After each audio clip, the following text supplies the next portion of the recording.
Першы яго спеўнік быў надрукаваны ў 1910 годзе. Фактычна гэта першы беларускі спеўнік з народных песень. Другі том спеўніка выйшаў у 1912 годзе.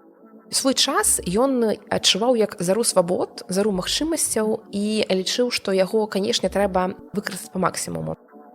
Адна з ягоных цікавасцяў і задач была ў тым, каб вучыць спяваць маладое пакаленне, вучыць спяваць народныя песні і адначасова заахвочваць да збірання.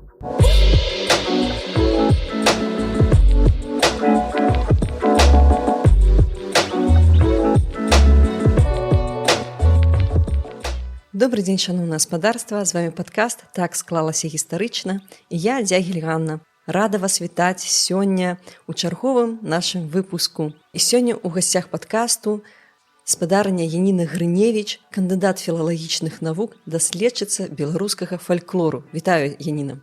Добрый дзень, Ганна. Так павялося апошнімі разамі я бы нават сказала, што я запрашаю гасцей з нагоды выхаду кніг. Я ўжо жартавала, што ў нас ператвараецца ў нейкі кніжны падкаст, але гэтае выданне, яно сапраўды такое, як іншае, канешне, але яно цікавае, яно сапраўды незвычайнае. Яно прысвечана чалавеку, які вывучаў беларускі фальклор, наколькі я ведаю, але я раней не чула пра гэтага чалавека. Пра што ваша манаграфія? Пра каго? Мая манаграфія прысвечана Антону Грыневічу. Для свайго часу гэта знакавая асоба, гэта не проста знаўца беларускага фальклору, гэта найперш збіральнік, які запісаў за сваё жыццё больш за 1000 народных песень. Гэта выдавец, які выдаваў не толькі фальклорныя зборнікі, але і творы беларускай літаратуры. Ён выдаў Янку Купалу, Якуба Коласа і шэраг іншых аўтараў. Акрамя таго, гэта педагог. Ён выкладаў у Віленскай беларускай гімназіі, вучыў спевам. І таксама ён рабіў спробы як кампазітар і як перакладчык. Вельмі такая шматгранная асоба. Кніга, уласна кажучы, манаграфія называецца «Як нацыя вучылася спяваць. Жыццё і дзейнасць Антона Грыневіча», выдадзена ў 2023 годзе. Усе спасылкі будуць у апісанні. Але ж ён не ўзяўся ніадкуль, як і ўсе людзі. Як пачыналася яго жыццё, адкуль паходзіць гэты чалавек? Нарадзіўся Антон Грыневіч на Лепельшчыне і вучыўся спачатку ў Дзізенскай гімназіі, пасля працаваў дома на гаспадарцы, быў, паколькі ягоны бацька памёр рана. Але калі старэйшы брат уладкаваўся ў Санкт-Петербургу, то Антон Грыневіч таксама атрымаў магчымасць пераехаць туды. І вось менавіта ў Санкт-Петербургу праз прыклад 10 гадоў ён увайшоў у такое кола беларускае, там сфарміраваліся ягоныя погляды, ён пазнаёміўся з многімі беларускімі дзеячамі і там пачаў сваю збіральніцкую дзейнасць як фалькларыст. А гэта які час, калі ён нарадзіўся? Ён нарадзіўся ў 1877 годзе і пераехаў у Санкт-Петербург у 1896. То бок акурат у канцы 19 стагоддзя. Так. Як нам вядома з яго аўтабіяграфіі, свой першы выезд для збірання фальклору ён здзейсніў у 1906 годзе. Гэта праз 10 гадоў, вось як ён жыў ужо ў Санкт-Петербургу. Пачаў ён збіраць фальклор у час сваіх летніх адпачынкаў, ездзіў ён за свае ўласныя грошы, і у час гэтых вандровак ён не толькі запісваў песні, а ён думаў пра тое, як паставіць гэту справу на навуковыя рэйкі. Яго мэтай было не проста збіранне фальклору, вот такое аднасабовае, ён хацеў далучыць да гэтай справы многіх людзей, актыўных дзеячаў, таксама студэнтаў беларусаў з Петербургскага універсітэта. І для гэтага ён распрацаваў такі лісток па збіранні беларускай песні. Гэта вельмі такі цікавы лісток, кароткі, які змяшчае самыя асноўныя пытанні, якія трэба задаць чалавеку пры запісванні песні. Фактычна, гэта наша такая першая кароткая інструкцыя па збіранні беларускага фальклору песеннага. Ну так, нават зараз, калі на этнографу у іх таксама ёсць такі чек-ліст, то трэба спытацца, і гэта такі, напэўна, адзін з першых правобразаў. Так, гэты лісток, гэта літаральны лісток, адна старонка з пытаннямі, з месцамі для запісу канкрэтнай песні і з адрасам, куды адпраўляць гэтыя песні пасля. І гэта якраз іх трэба было дасылаць якраз такі Антону Грыневічу па месцы яго жыхарства. Вось з гэтых песень у яго была такая цэлая картатэка сабраных ім твораў, дасланых твораў, і гэтыя песні ў перспектыве ён меркаваў выкарыстаць для складання спеўнікаў. А мне такое пытанне, якая яго была адукацыя? Чым ён займаўся ў Петербургу? Ну, уласна кажучы, ён не меў прафесійнай музычнай адукацыі, ён асноўную такую музычную грамату вывучыў у школе, а пасля ён займаўся самаадукацыяй музычнай. Ён, па-першае, браў прыватныя урокі ў Петербургу, і таксама ён хадзіў у бясплатную музычную школу Сергея Ліпунова, які быў захоплены фальклорам. Вось. Там жа ён спяваў у хоры, але паводле сваёй дзейнасці ён быў бухгалтарам, і таму ягоная асноўная праца як бы не была звязана з фальклорам. То бок ён быў такі аматар. Так, ён быў найперш аматар. Скажыце, калі ласка, а вось у гэтым лістку былі толькі тэксты песень, альбо і ноты, альбо якія там былі сведчанні? Лісток быў разлічаны на адну песню. Значит, там было месца для запіса гэтага твора, а таксама пытанні пра то, ад каго запісаная песня, калі яна выконваецца, адкуль гэту песню даведаліся. І таксама было выказана пажаданне запісаць песню з нотамі. Калі чалавек не мог запісаць песню з нотамі, то нават была дадзена прапанова, каб паведаміць пра гэта Антону Грыневічу, ён мог пасля прыехаць на гэта месца і запісаць ноты да канкрэтнай песні. Ну, то бок так даволі грунтоўна. Даволі грунтоўна, і вельмі важна, што было разуменне таго, што песня, ну, гэта не толькі словы, але гэта і ноты, таму што пасля меркавалася выкарыстаць гэты матэрыял вельмі практычна для выдання спеўнікаў, для выканання гэтых твораў харамі. Не толькі дзеля збірання. Якраз такі не толькі дзеля збірання, якраз вельмі практычныя мэты стаялі. Ён гэтым пачаў займацца ў 906 годзе. Так, ён пачаў гэтым займацца ў 906 годзе, і у сваёй аўтабіяграфіі ён пісаў, што ён разумеў збіранне фальклору найперш як дзейнасць на карысць нацыянальнага культурнага адраджэння. Чаму ён гэта так разумеў? Ну, як ён гэта аргументаваў? Ну, тут трэба звярнуцца да яго публікацый. Ён часта пісаў у прэсу пра тое, што такое беларуская песня, якая яе роля. Вось было разуменне, што народная песня – гэта душа народа, народны дух, які перадае пачуцці, перадае той складаны шлях, які прайшоў народ. І як ён пісаў, вот што песня людская перадае і гора, і боль. І менавіта песня была з народам у самыя складаныя часы, у самыя лёгкія часы. І вось у гэтым якраз і ёсць каштоўнасць гэтай песні. Такім чынам ён нас назбіраў нейкую колькасць песень. Што ён з імі робіць далей? Ён назбіраў нейкую колькасць песень і вырашыў выдаць народны спеўнік. Першы яго спеўнік быў надрукаваны ў 1910 годзе. Фактычна, гэта першы беларускі спеўнік з народных песень. Другі том спеўніка выйшаў у 1912 годзе і быў складзены разам з Андрэем Зязюлем.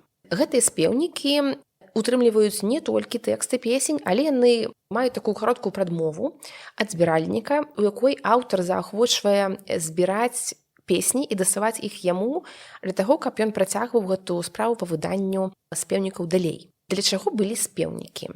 Найперш меркавалася пашыраць спеўнікі сярод беларусаў, каб яны маглі выконваць гэтыя песні, спяваць у хорах, спяваць на розных мерапрыемствах, тым самым папулярызуючы беларускую песню. Разам праводзячы час. Аб'ядноўваючы людзей. Справа ў тым, што вот якраз 1910-11 год гэта час, калі пачалі актыўна праводзіцца беларускія вечары, беларускія вечарынкі. Гэта такая форма нацыянальнага мерапрыемства, дзе паказвалася кароткая такая сцэнка, спектакль, дэкламаваліся вершы, абавязкова выконваліся народныя песні і танцы. Узнікла непасрэдная патрэба ў такім нацыянальным песенным рэпертуары народным. Таму якраз такі гэтыя спеўнікі былі вельмі да часу і да месца.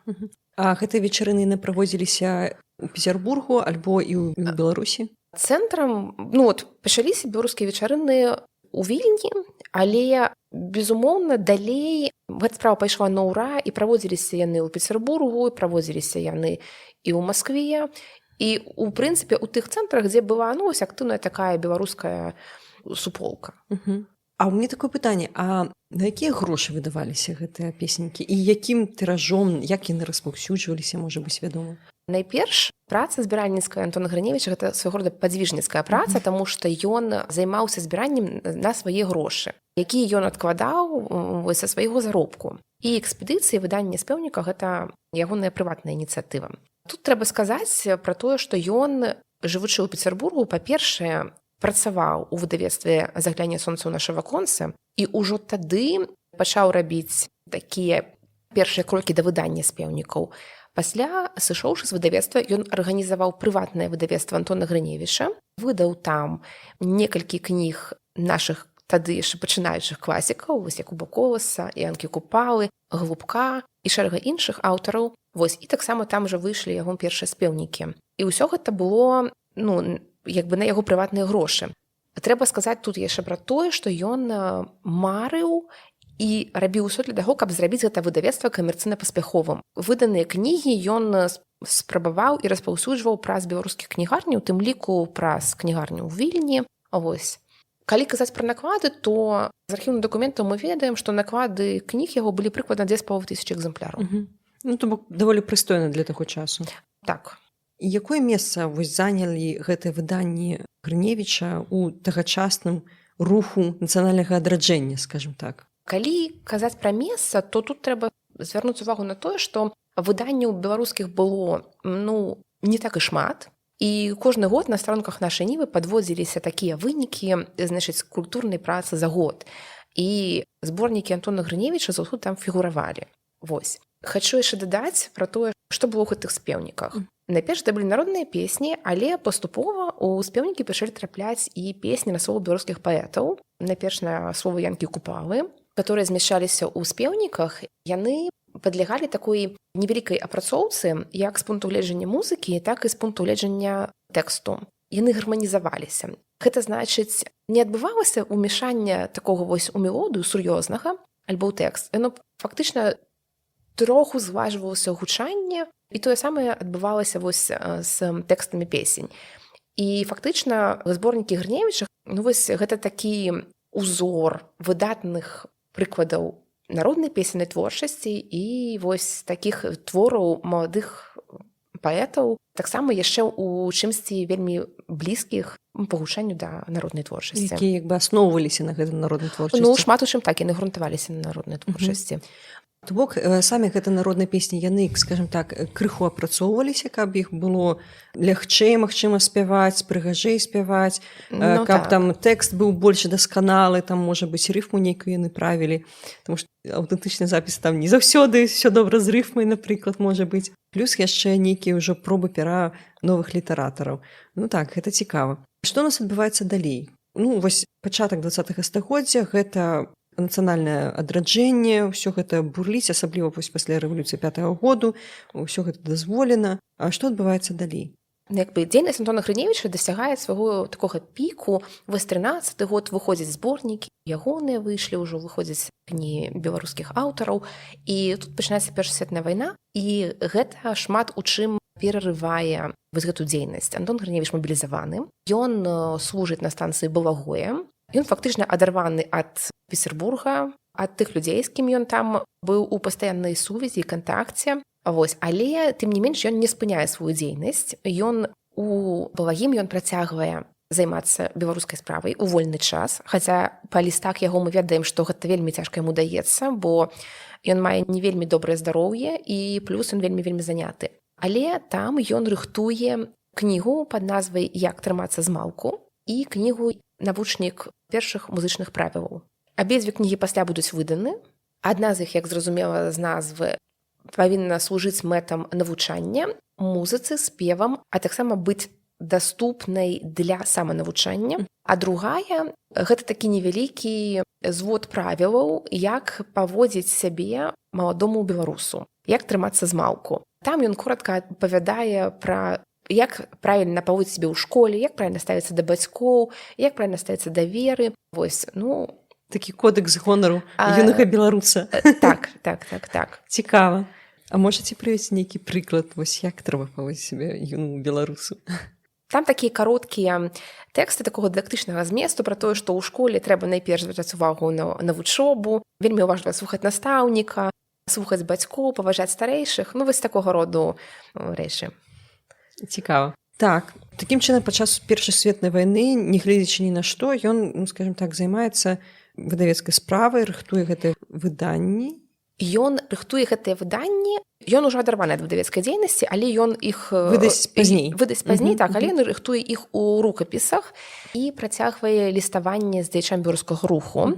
Вельмі рупіцца ў той час пра тое, каб выходзіла беларуская газета. Ён марыць пра штодзённую беларускую газету, але мяркуе пачаць хаця б з тыднёвай, потым перайсці на трохдзённую, потым ужо штодзённую газету і гатовы нават ахвяраваць свае сродкі ўласныя на тое, каб вось нехта ў Петербургу гэтым заняўся.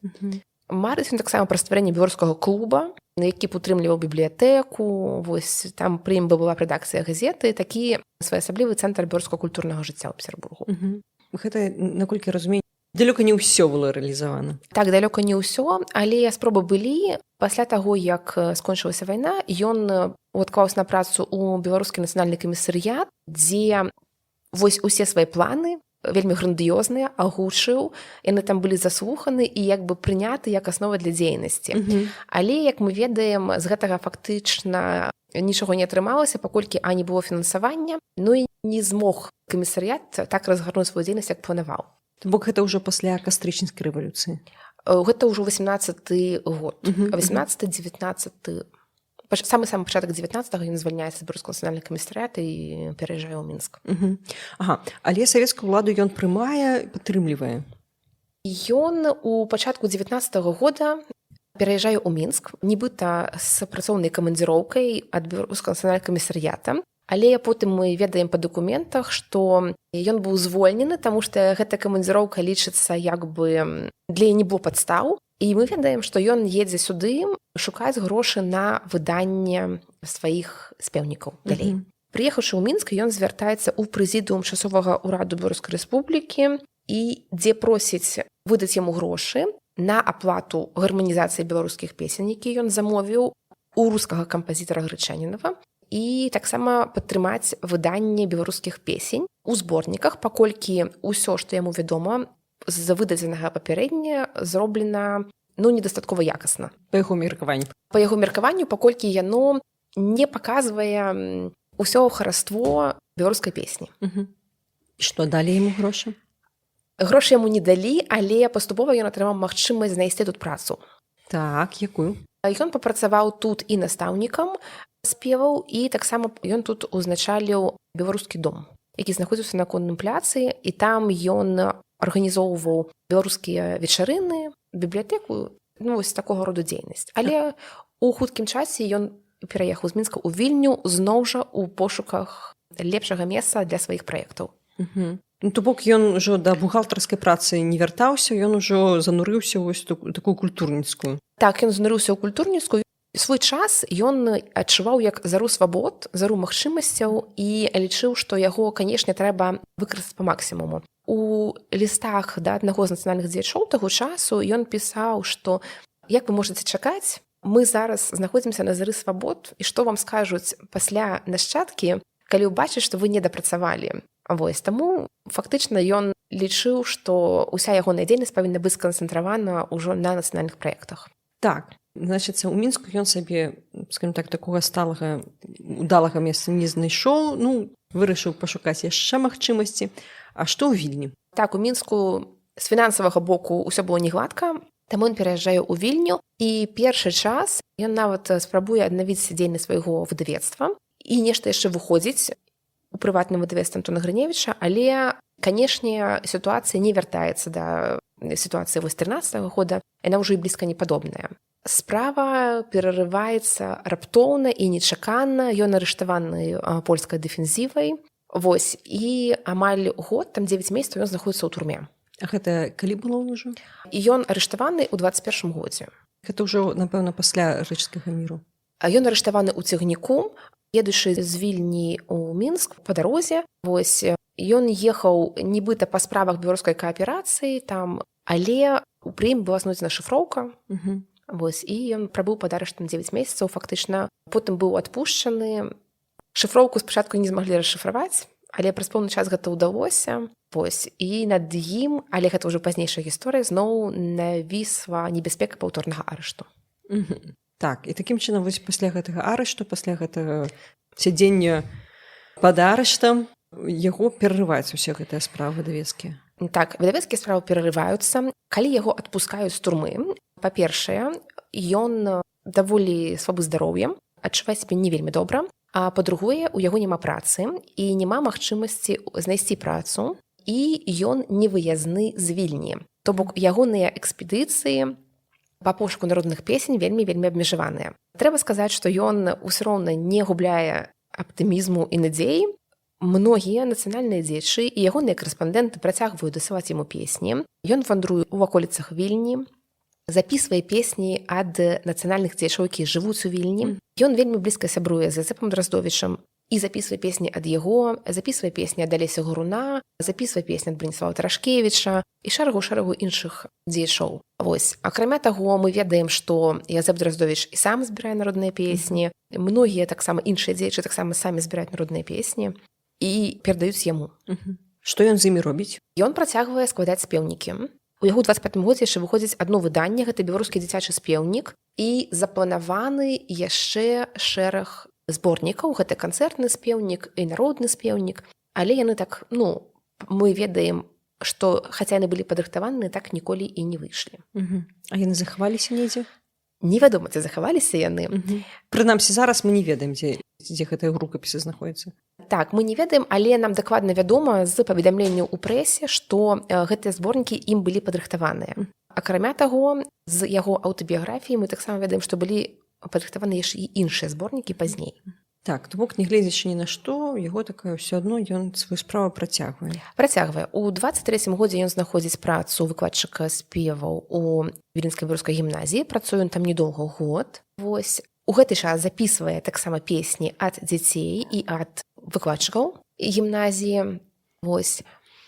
Працуе ён у таварыстве беларускай школы, але у канцы 24-го года становіцца зразумела, што ён можа быць арыштаваны другі раз, і ў пачатку 25-го года ён пераходзіць мяжу і з'яўляецца ў Мінску, дзе знаходзіць пасаду ў інстытуце беларускай культуры. То бок ён збягае з Польшчы. Так. Ён нелегальна перасякае. Нет, ён нелегальна перасякае мяжу і аб'яўляецца ў Мінску. Пра гэта напісалі тут газеты, так, Савецкая Беларусь, што вось вядомы знаўца фальклору і музыколог Антон Грыневіч перайшоў мяжу і зараз ужо знаходзіцца ў Мінску. Вось такія зборнікі ў яго выйшлі, вось тое падрыхтавана. Гэта была, скажам, значная падзея. Чым характарызуецца вось гэты перыяд яго жыцця? Я так разумею, што яго прывіталі, тады, в прынцыпе, наколькі я памятаю, звычайна віталі вось гэтых рээмігрантаў, тым больш вядомых, якія вярталіся ў Савецкую Беларусь. Тым больш у нас тут была беларусізацыя. Як склалася тут яго жыццё на пачатку?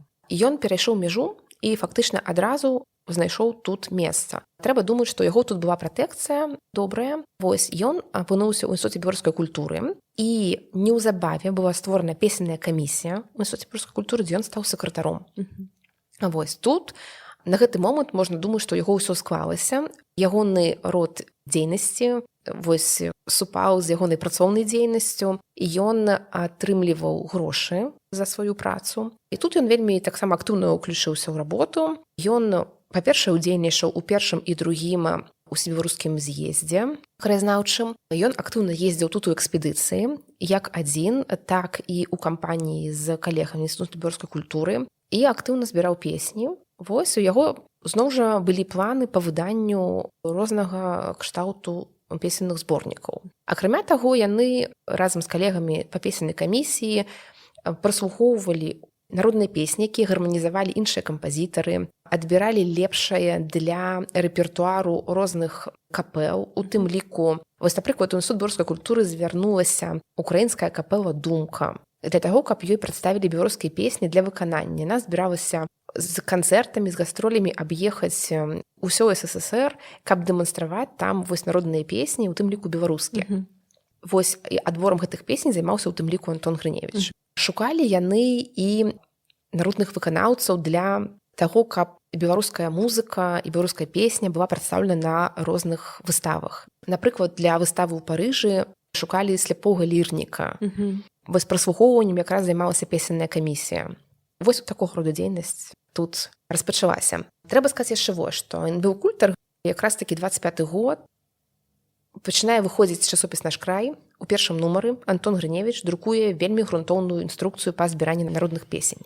самых розных, і дзіцячых, і дарослых, і збірання народнай музыкі. Пасля ён выступае на старонках Савецкай Беларусі пра значнасць народнай песні. Так, і вось якая роля народнай песні была вызначана ў гэты перыяд, вось у 20-е гады ўжо ў Савецкай Беларусі? Ну, 20-е гады гэта якраз такі перыяд найбольшай цікавасці да народнай песні з усіх бакоў. Зацікаўленыя дзяржава, зацікаўлены культурныя дзеячы, зацікаўлены навукоўцы. Па-першае, ёсць патрэба ў матэрыяле. Трэба збіраць песню як сыры матэрыял, як матэрыял для развіцця мовы, дыялектызмы, для развіцця літаратуры, гэта сюжэты, для развіцця тэатру. Зноў жа, гэта сюжэты, гэта рознага кшталту народныя гульні, якія могуць быць неяк інтэграваны, уключаныя там у тэатральныя розныя пастаноўкі. І гэта развіццё самае важнае нацыянальнай музыкі кампазітарскай. Вось меркавалася, што народная песня будзе пакладзена ў аснову. Пра гэта пішуць вельмі многія, не толькі Антон Грыневіч, пра гэта пішуць Мікола Равенскі, Владзімір Дубоўка, Юліан Дрейзін, проста шэраг аўтараў у розных сродках масавай інфармацыі пра гэта гавораць, пра гэта выступаюць. У той час стаіць пытанне пра стварэнне нацыянальнай оперы. Мы ведаем, што бліжэй да канца 20-х у Владзіміра Дубоўкі і Міколы Равенскага Галадзед замовіў напісанне якраз такі нацыянальнай оперы на базе фальклорных матэрыялаў. І Владзімір Дубоўка разам з Міколам Равенскім паехалі ў экспедыцыю на Магілёўшчыну, каб сабраць народныя песні якраз для далейшай працы над операй. Опера гэта не захавалася, але вядома, што яна была пабудавана на аснове гэтых традыцыйных нашых сюжэтаў, дзе дзейчай асобай быў якраз такі лірнік. Да, то бок гэта такі мейнстрім, да? Гэта тое, чым все займаюцца, і гэта даволі папулярна. А цікавасць з боку навукоўцаў зразумела, з боку дзяржавы зразумела, а вось з боку людзей, шырокіх мас у Дзюхкосці была таксама? Так, была. Па-першае, былі папулярныя дастаткова гэтыя хоры, рознага кшталту як аматарскія, так і прафесійныя. Мы ведаем хор Тэраўскага, быў хор Равенскага, пазней, ведаем, будзе хор Шырмы, і так далей. Такога кшталту хоры. Плюс праводзяцца рознага кшталту нацыянальныя вечарынкі, працягваюць праводзіцца. Народныя песні выконваюцца проста ў час розных афіцыйных урачыстасцяў. То бок гэта такі шырокі рух. Шырокі рух, так. І народныя песні зноў жа прэзентуюць Беларусь на міжнароднай арэне, так сказаць. Выстава 1923 года, дзе беларусы спяваюць беларускі хор спявае народныя песні. Туды таксама шукаюць лірніка, там іграе цымбаліст. Пасля ў 25-м годзе таксама у Францыі гучаць беларускія народныя песні, у 27-м годзе ў Франкфурце на Майне гучаць на міжнароднай выставе народныя песні. І яны гучаць ужо ў выкананні часта прафесійных вакалістаў, спевакоў. А мне такое пытанне ўзнікла, тому што у нас атрымліваецца два такія у 20-е гады і часткова 30-е гады. Беларускі народ падзелены. Да? Частка ў заходняй Беларусі, частка то бок у заходняй Беларусі ў складзе Польшчы, частка, уласна кажучы, ў БССР. А ці адрозніваўся нейкім чынам гэты песенны рух у БССР і ў заходняй Беларусі? І дзейнасць Антона Грыневіча ў прыватнасці, ці працягвала яна нейкім чынам уплываць на заходнюю Беларусь пасля яго вяртання ў БССР? Ці можна нейкім чынам гэты ўплыў прасачыць? Трэба сказаць, што цікавасць да фальклору беларускага, яна была і тут, і там. Яна не залежала ніяк ад мяжына, яна пачалася раней. Проста беларускі фальклор, як і беларуская мова, яны мысліліся такімі этнавызначальнымі прыкметамі беларусаў, і таму збіраннем і папулярызацыяй займаліся і тут, і там. Проста час ад часу гэта быў Грыневіч, які спачатку быў з таго боку мяжы, пасля з гэтага. Але былі свае дзеячы, которые гэтым займаліся. І выдаваліся спеўнікі, дзесьці з нотамі, дзесьці без нот, проста тэксты, але, натуральна, гэты рух ішоў. У заходняй Беларусі таксама праз прэсу, у тым ліку і каталіцкую, заклікалі да збірання фальклору, раілі падключаць да гэтага касцельных арганістаў, которые маглі быць добра знаёмыя з музычнай граматай і маглі запісаць так не толькі тэксты, але і ноты. Вось. Такім чынам, напрыклад, рэдакцыя газеты «Беларуская крыніца» актыўна праводзіла такую збіральніцкую дзейнасць. Адзінае, што, напэўна, значнае адрозненне, што ў савецкай Беларусі гэта ўсё ж такі была нейкая частка дзяржаўнай палітыкі, так. А там не. Так, у 20-е гады гэта была, безумоўна, у гэтым была зацікаўлена дзяржава вельмі. Вось. Тут можна такі прыклад прывесці. Вось якраз такі гэта патрэба ў нацыянальных кампазітарскіх творах. Яна была такая вострая, і было вядома, што такі кампазітар Людамір Рагоўскі стварыў сюіту беларускую. І вось ён захварэў, а сюіта заставалася ў яго на руках. І пытанне пра пакупку гэтай сюіты таксама вырашалася на ўзроўні інбілкульта, на ўзроўні Ігнатоўскага, якія вось праз дзяржаўныя грошы выкупалі гэтую сюіту у кампазітара. Так, але вернемся да Антона Грыневіча. Гэта ўжо якія гады? Канец 20-х гадоў. Да? Ён уже працуе, напэўна, не ў інбілкульце, інбілкульта ўжо няма, да? А дзе ён працуе? Значыць, ён працуе ў інбілкульце да самага канца, пасля інбілкульт рэарганізуецца ў Акадэмію навук, так. І ён яшчэ лічыцца там афіцыйна нейкі час, значыць, у складзе Акадэміі навук. Акрамя таго, ён тут лічыцца, тут ствараюць такі саюз драматычных пісьменнікаў і кампазітараў. Вось. Але гэта ўжо такія больш фармальныя пасады. Ён ужо даволі сталым узросце ў гэты час, і ён вырашае паехаць, значыць, на пенсіі на гарадочыну, на Віцебшчыну, фактычна гэта ягоная, так сказаць, малая радзіма, каб заняцца прывядзеннем у парадак сваіх сабраных ім матэрыялаў, падрыхтаваць яшчэ некаторыя выданні, спеўнікі і у тым ліку навучнікі для дзяцей, для школьнай моладзі. Вось, і атрымаўшы дзяржаўную пенсію, ён пераязджае ў гарадок, а потым у Віцебск.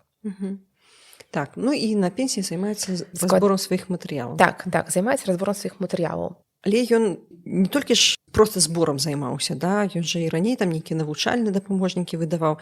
Ён працягвае гэтым займацца? Так, у прынцыпе, адна з ягоных цікавасцяў і задач была ў тым, каб вучыць спяваць маладое пакаленне. Вучыць спяваць народныя песні і адначасова заахвочваць да збірання маладое пакаленне. І таму ён рыхтуе навушнікі для дзяцей і школьны спеўнік, у тым ліку ён таксама арыентаваны на тое, каб вучыць школьніка спяваць народныя песні. У свой час школьны спеўнік быў вельмі высока ацэнены спецыялістамі, у тым ліку украінскімі, якія напісалі вельмі ухвальныя водзывы ў прэсе украінскай, пасля іх перадруковала беларуская прэса, таму што гэта былі проста, гэта быў узорны свайго часу падручнік, заснаваны толькі на прыкладах з народнай творчасці. То бок, калі нехта з вас вучыўся у музыкальнай школе, то вы ведаеце, што звычайна там прыводзяцца прыклады з класічных твораў, там нейкіх альбо нейкія там эцюдзікі, дыктанты, а то гэта ўсе прыклады былі з народнай творчасці. Так, з народнай творчасці, і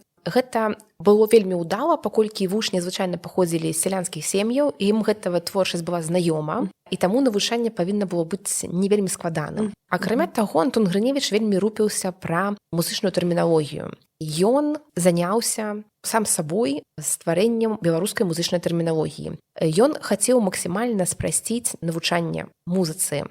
І таму ён стварыў такі кароткі слоўнік музычных тэрмінаў, якія выкарыстаў пасля ў сваіх падручніках. Ён пісаў пра тое, што італьянскія музычныя тэрміны могуць вельмі ускладніць навучанне. Безумоўна, іх веданне неабходна, але, магчыма, некаторым трэба пачаць і скончыць толькі на беларускай музычнай тэрміналогіі. Да. Хто ведае, што значыць гэта алегра? А хутка ведаюць усе. Слухайце, а ў мяне такое пытанне ўзнікла. Чаму ён так шмат увагі надаваў навучанню музыцы, такой дыдактычнай працы? У чым ён бачыў сэнс гэтага? Чаму вось гэта было для яго так важна? Па-першае, тут ёсць два аспекты. Па-першае, роля навучанню музыцы была абсолютна не такая, як сёння. Музыка мыслілася адным з асноўных прадметаў для развіцця чалавека. Гэта вельмі блізка да нямецкай мадэлі, і ён нават недзе ў сваіх працах спасылаецца на тое, што для гарманічнага развіцця чалавека музыка адзін з асноўных прадметаў. То бок, не так, як сёння, магчыма, ёсць нейкае ўяўленне, што калі ты заняўся музыкай, ўсё, ты павінен быць прафесійным музыкантам. Не, гэта проста адзін з бакоў, у якім павінен развівацца чалавек, малады чалавек. Вось, гэта з аднаго боку, а з іншага боку гэта тая роля народнай творчасці, вось якая адводзілася ёй у працэсе вось культурнага адраджэння, нацыянальнага будаўніцтва. То бок гэта тое, што фарміруе як бы нацыю. Так, это тое, на чым стаіць нацыя, ну і тое, што вот дае ёй такі падмурак, глебу для далейшага развіцця. Зразумела, вернемся да біяграфіі нашай. Ну вось ён пенсіянер, сядзіць там у сябе у Віцебску, займаецца там дыдактыкай, все піша падручнікі. Яны выдаюцца, я так разумею? Не. Апошняе ягонае выданне, гэта 25-й год, Вільня, беларускі дзіцячы спеўнік. Усе падрыхтаваныя ім выданні тут так і не выйшлі. На гэта ёсць шэраг прычын. Па-першае, было вельмі складана друкаваць тэксты з нотамі тут. Ну, па-другое, фінансавыя прычыны. То бок выданне там адкладалася, а пасля ўжо ў 30-е гады як бы для гэтага не было месца. Тэксты з нотамі. А ў чым складанасць тэкстаў з нотамі выдаць? Тут у Мінску не было магчымасці выдаваць ноты, канкрэтна друкаваць ноты. Гэта трэба было рабіць альбо ў Маскве, альбо ў Берліне. Чыста тэхнічнае. Чыста тэхнічнае пытанне. Ну, трэба сказаць, што і сёння не так-то проста надрукаваць ноты. Окей, а што ў нас у 30-х гады змяняецца? Ну, па-першае, у 30-е гады Антон Грыневіч як бы тут ужо афіцыйна адышоў ад спраў, ён займаецца толькі падрыхтоўкай, і ў часе гэтай падрыхтоўкі ён будзе арыштаваны.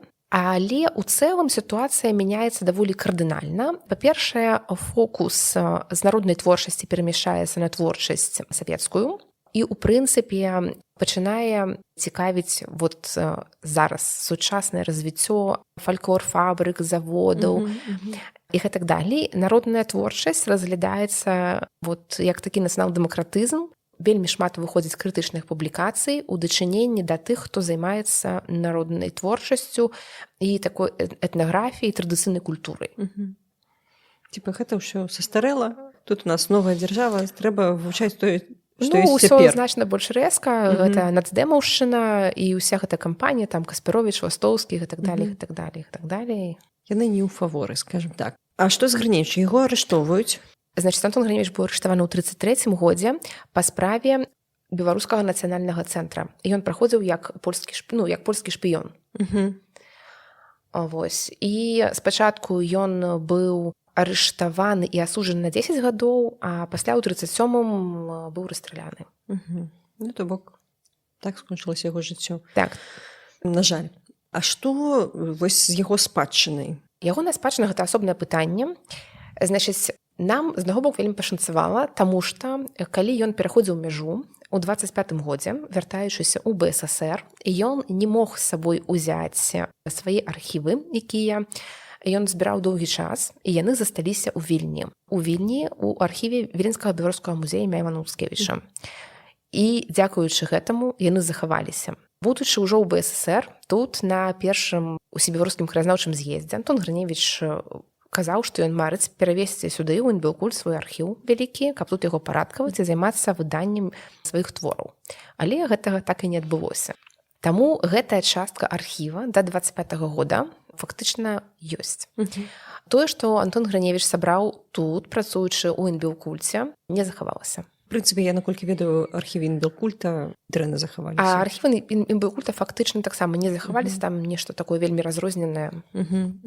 А я бачыла вось у вашым выданні, вашай манаграфіі выдадзены, уласна кажучы, яго спеўнікі.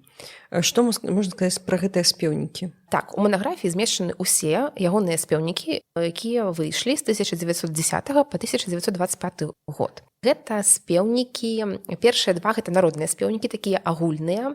Наступныя спеўнікі гэта спецыяльныя. Вось гэта дзіцячы спеўнік для самых маленькіх і школьны спеўнік, ну, адпаведна, для ўжо старэйшых дзяцей. І ёсць таксама народны спеўнік, ён такі разлічаны там для выканання хорам у тым ліку, вось на 1, 2 і 3 галасы песні. Цікава, што больш раннія спеўнікі надрукаваны лацінкай, потым нават нейкімі рукапісна яны выглядаюць, ну і кірыліцы потым уже такім друкаваным чынам яны выдадзены. То бок яны, скажем так, выдадзены факсімільна. цікава выглядае. Ну, трэба сказаць, што і наша ніва-то выходзіла і кірыліцай, і лацінкай, і у архіве Антона Грыневіча мы знаходзім у перапісцы таксама вось гэтае разважанне пра то, як лепш друкаваць ці кірыліцай, ці лацінкай, ну, тады яшчэ не гражданкай. Вось, і ён піша, што вось пакуль як бы друкуем вот як ёсць, а пасля ўжо спецыяльная канферэнцыя, хай разбіраецца, як чым мы будзем карыстацца, ці кірыліцай, ці лацінкай, як бы ён не быў прыхільнікам там, як бы такім радыкальным ці аднаго ці другога. А ў савецкі час вось гэта спадчына Антона Грыневіча, яна нейкім чынам выкарыстоўвалася, ці ён быў забыты доўгі час, альбо ў які час зноў вярнуліся да яго працы? Калі Антон Грыневіч пераехаў сюды ў БССР, ён сюды перавёз школьны спеўнік. Ён вельмі хацеў, каб гэты школьны спеўнік пайшоў ва ўжытак, у шырокі, у школы для навучання спевам. Тут была створана спецыяльная камісія, спачатку пры інбіокульце, пасля пры наркамаце асветы, якая пацвердзіла тое, што гэты спеўнік можа выкарыстоўвацца ў навучальным працэсе. Але пазней, ужо ў 30-е гады, у спісе забароненых выданняў гэты спеўнік з'яўляецца, ён павінен быў быць прыбраны з ужытку, канфіскаваны з бібліятэк, ну, і там з продажу. Вось. Таксама хачу адзначыць, што Антон Грыневіч, вось усё выданае ім там яшчэ у 13-12 годзе, не ўсе кнігі былі своечасова распрададзеныя, некаторыя з іх там захоўваліся у яго знаёмых, і пасля, уадкаваўшыся ўжо ў інбіокульце на працу, ён змог перавесці сюды кнігі і праз беларускае дзяржаўнае выдавецтва, там праз кнігарні змог арганізаваць іх продаж тут, у БССР. Гэта мы ведаем, дзякуючы аб'явам у перыядычным друку, якія вось з'яўляліся там, напрыклад, у Савецкай Беларусі, што вось такія выданні можна такім коштам набыць тут, у Мінску. Але пасля таго, як яго арыштавалі, расстралялі, в прынцыпе, яго спадчына была дзейнасць забаронена. Так, зробленае ім было, так скажам, забыта, і ён быў рэабілітаваны ў 57 годзе.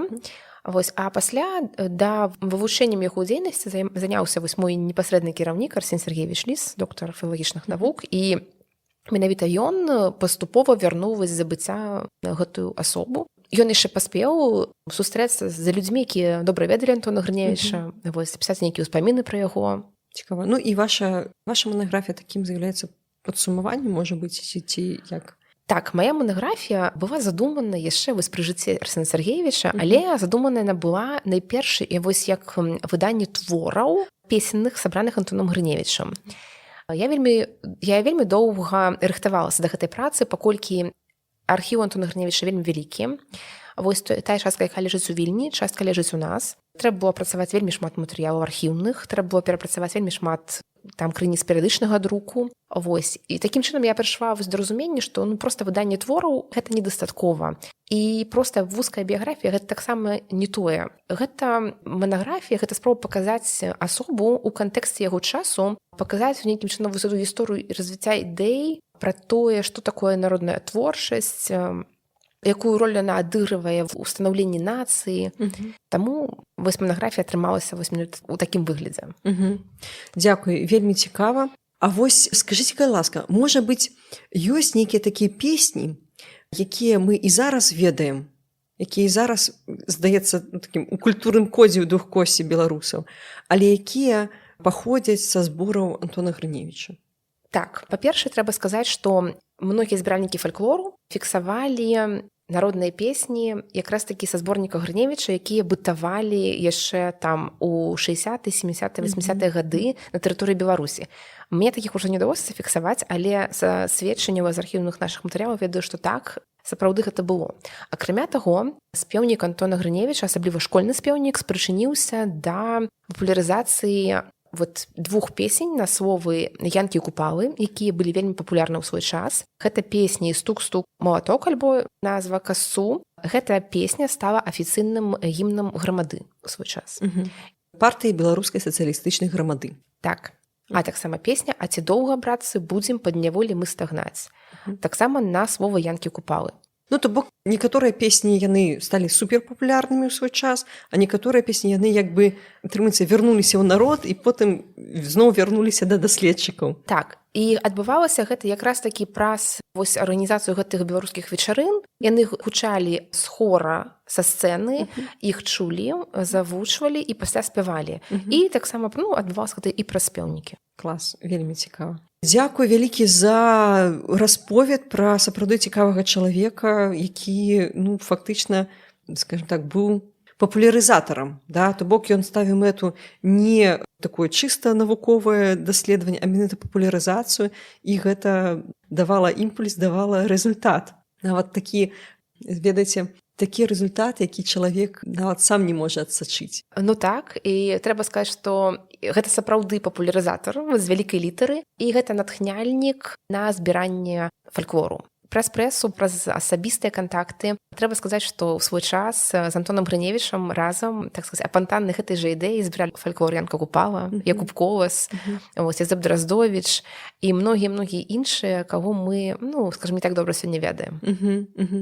Так, то бок шмат людзей былі такім колам, цэлым рухам. Так. Дзякуй вялікі за выданне, за вашу працу, за цікавую размову пра такога незвычайнага сапраўды чалавека. Дзякуй вам, Ганна.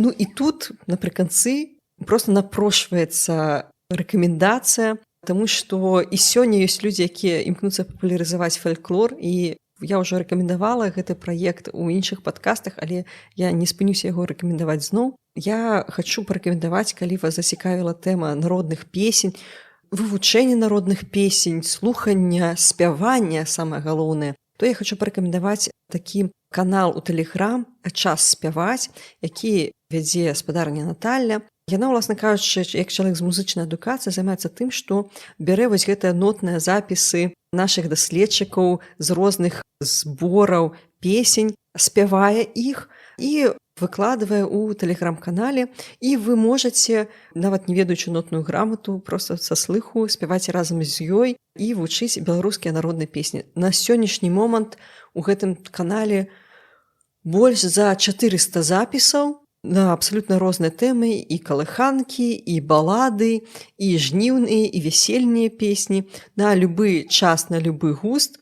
Калі ласка, далучайцеся, спасылка будзе ў апісанні. А калі вам цікава не проста спяваць, а яшчэ нешта даведвацца пра кантэксты гэтых песень, значэнне гэтых песень, то штотыдзень Наталля праводзіць прамыя эфіры, дзе расказвае на пэўныя тэмы пра песні. Напрыклад, нядаўна ёй былі пра мужыцкія песні, песні, якія спяваюць мужыкі. Да? Ёсць у нас сёння такі стэрэатып, што звычайна жанчыны спяваюць песні, нет, мужыкі таксама добра вельмі спяваюць. Вось. І там можна ўжывую пагаварыць, задаць пытанні, і паслухаць розныя цікавосткі. Дзякуй вялікі ўсім слухачам, усім падпісчыкам за то, што слухаеце падкаст, за то, што пішаце каментарыі, за тое, што расказваеце пра яго сябрам. Я вельмі заўсёды бачу па статыстыцы, што нехта недзе падзяліўся і праслухоўванне падкасту паляцела ўверх.